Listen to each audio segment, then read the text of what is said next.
Hello, welcome back to the ExoDexa podcast, or welcome if this is your first time joining us.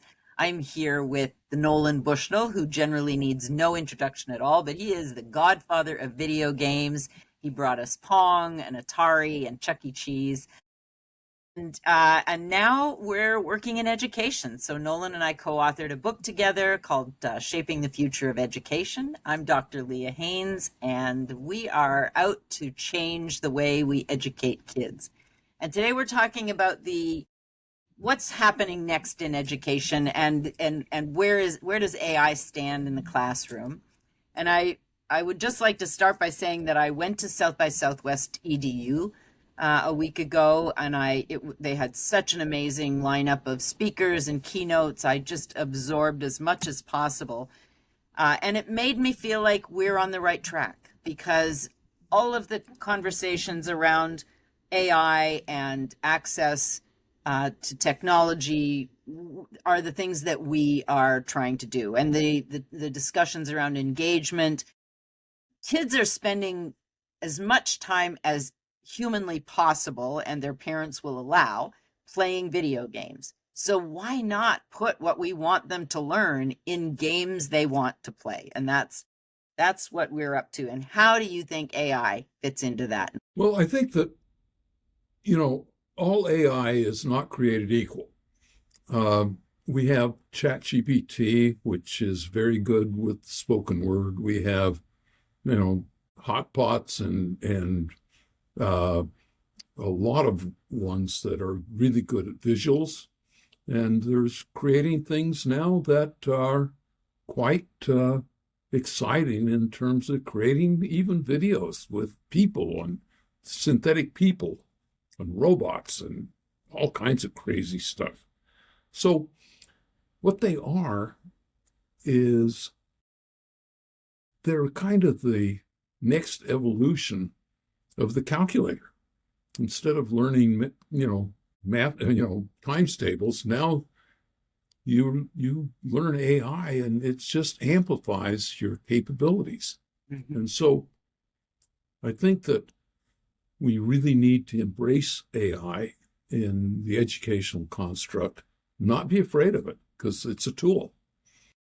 I completely agree. I think there are ways to make sure that it's not a tool just for cheating or for getting AI to do your homework for you. And the way we do that, well, there are a few ways, but I think one of the easiest ways to do that is to ask children, if you're using AI, please print out the entire process. What questions did you ask AI? How did you interact with AI? How was the paper constructed? And the other way of knowing whether it's effective or not is, instead of handing the paper in and the teacher spends the weekend grading papers, you have the student present the paper to this class where they get a little experience with public speaking, and then do a Q&A. And if they learn the material, do we care? If they learn the material and they can show us their process with AI, then we shouldn't care if AI did the bulk of the writing. I grew up dyslexic. I had every paper that I ever handed back to me covered in red ink. That is so demoralizing and depressing for a student. And I didn't know I was dyslexic. I just thought I was dumb. And it took me until I was in my 50s to be confident enough to go back to school and do graduate work. And really, even then, I was so fearful when I first went to sign up that I had a panic attack in the parking lot and went back home and came back. It took me 2 years to come back and sign up. And I really just made peace with the fact that, okay, it might take me double the time it would take somebody else, maybe 3 times what it would take somebody else, but I'm going to do it for me because I want to do it. But there are a lot of kids who just get discouraged by they're not good writers. Somebody else isn't good at math, but they're a great writer, and we all have different strengths. And I think AI helps us enhance our strengths and cover for the things we're not good at. Absolutely. And, it turns out I'm dyslexic too. In the first grade, I was in the blue reading group. The blue reading group, everybody knew, was the dummies. And my mom, who was a school teacher, she basically drilled and practiced, and I was in the red reading group by the time I was in the second grade. So I kind of got over it. Okay. And it turns out that all my boys are as well, you know? And so we always had them tutored and figured it out. But, and, you know, my dad, I'm sure, was dyslexic because he dropped out of school in the fourth grade. Mm. And he couldn't read or write as an adult. Mm. And I went to work with him and read for him. Oh. And, you know, and I knew he was, you know, he ran a very successful company, but it wasn't it. But, you know, for me, math was always my superpower. I really understood physics and mathematics. And so even though, you know, writing was a struggle for me, but, you know, I found out I could, you know, I wrote a book. Several now. Published, yeah, several now, you know, and more on and the you way, know, I think. yeah, I've got two that are in the dugout right now. One is an Atari autobiography. The other one is a science fiction book with a lot of sex. So I know. why not? I sent you I Yes. sent you the book. I've started. Oh yeah, I've started reading it. I'm slow reading it because I'm editing while I read. I'm being the professor while I read. So I'm slow at it, but I spent some time when I was in Austin in the evenings working on it in my hotel room. So and it is a really interesting story. You had my attention in the first couple of pages, and I think the important point about that is for kids who are dyslexic or on the spectrum or whatever, like to see that there are ways of overcoming some of these things that we label and then set the kid aside. Oh, you're this, you're over there. And I think that the you're this part is wrong of us. We need Yeah. to find out how to encourage a student to, but stop labeling it as though, okay, this is who you are now for the rest of your life. You're a dyslexic. You will not be able to do this, or this. I believe we can do whatever we want if we want it badly enough, because again, it might take a little longer, but you do it. But also, a lot of times you don't know that there's a process. And, you know, every book needs editors. And so if you have the core ideas, that's all you need. You know, everybody else can come in and back you up. You know, if you build a house, you don't need to know how to do the plumbing or the electric. Or, Exactly. you know, And we would be fine in that I can edit your books and you can do my math with me and help me figure out what I've done wrong in my problem solving there, because that was never my strength. But also, you know, Renee Cobb, who's on our board, said to me one day that, you know, Leah, statistically, the majority of CEOs in America were C students. They were not the A and B students. right. And I was shocked to hear that. And then I realized that, well, we had to work harder. We had to figure out a way around what we didn't know or what we weren't good at. And that's, you know, that was me.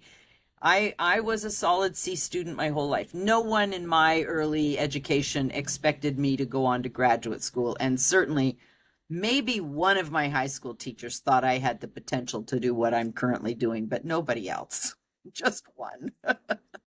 Well, I got a degree in electrical engineering, bachelor's, and I was last in my class. I was 247 out of 247. Oh my. And look at where you've been. Well, you know, later on, they called me back to give me an honorary doctorate. Well, and so they should. And and so in my acceptance speech, I pointed out that I was last in my class.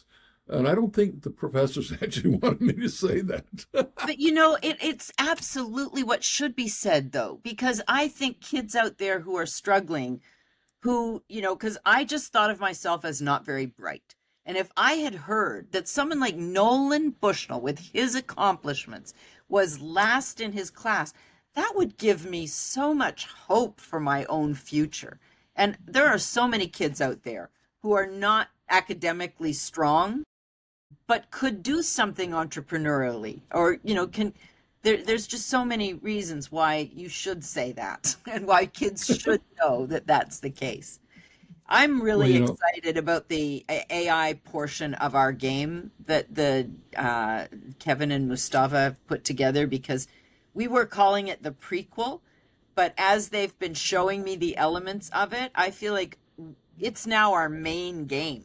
It is the yeah. introduction to the main game, and I think we're going to be ready to roll it out this summer.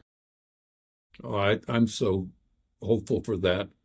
And, in some ways, I feel like software may be able to do what DC is trying to do right now. And essentially, what's the sad part is that we are spending more money per student than almost any other country with lower outcomes. True. And so I think that software may just be the great equalizer. And I think that also there are good teachers and there are bad teachers, and there are good school districts and there are bad school districts. And I think software is going to be the same for everybody. Yeah, can really help to level that playing field. And Nolan, I feel compelled to mention that you have a young Nolan Bushnell watching over your shoulder right now. We can see over your right shoulder. Look at this. Yeah. So I just wanted to point that out, that we had the young you watching over your shoulder to make sure you're on the straight and narrow here. Well, I kept complaining that I wish there were two of me. And so my wife had a friend who was an artist, and she commissioned this guy. I think that's me at about 36. Very good. Well, still not, handsome after all these years. and a lot darker hair, I'll tell you that. Well, there is that. Well, I think we've wrapped this one up, Nolan, and we will be back with another episode for the ExoDexa podcast shortly. But thank you all for joining us. Please don't forget to buy our book when you have a minute. Yes. And it's available in bookstores and on Amazon, and we hope you'll enjoy it. And where is it? We hope it inspires the next generation of teachers. Yes. Okay. It's a manifesto. It is. Thank you. Thanks, Nolan. Thanks, everybody, for watching. Bye now.